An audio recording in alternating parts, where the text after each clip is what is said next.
Tiga benda ni tuan-tuan minta dapat cukup tu. Pertama petunjuk, yang kedua bantuan, dan yang ketiga pemeliharaan.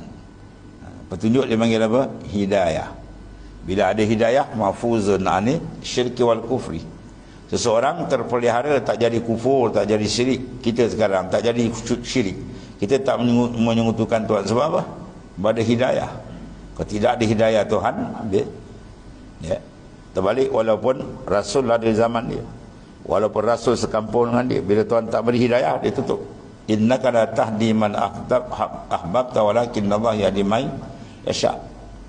Engkau tidak boleh memberi hidayat ya Muhammad pada orang yang engkau kasihi, tapi Allah Ta'ala saja memberi hidayat pada orang yang ia kehendaki. Kalau dia kehendaki, orang jauh akan datang jumpa Rasul.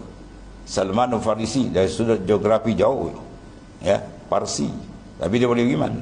Abu Jahal, Abu Lahab duduk sekampung, tak beriman. Ya, maknanya hidayat penting. Bila hidayat, mahfuzun anil syirk wal kufur. Dengan ada hidayat Allah Ta'ala, maka terpeliharalah insan daripada syirik dan kufur.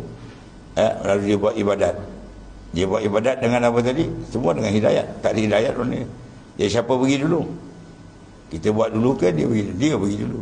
Tanpa hidayat dia, kita pun tak kenal. Yang kedua pula, dia bagi kita apa? Bantuan.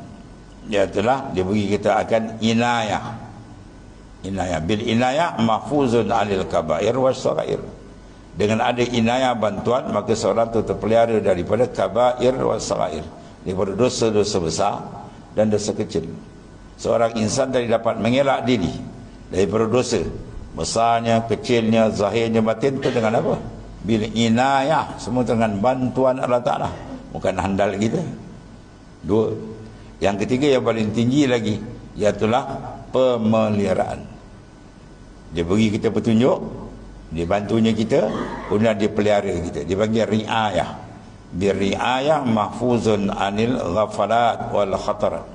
Dengan adanya inayah, iaitulah pemeliharaan dari Allah, seorang itu terselamat daripada kelalaian. Dengan bawah hati dia sentiasa hadir dengan Allah Ta'ala. Duduk, bangun, berdiri dia, kalbi dia sentiasa zikir dengan Tuhan, sentiasa muraqabah Allah Ta'ala, atau lagi musyahadah dengan Tuhan.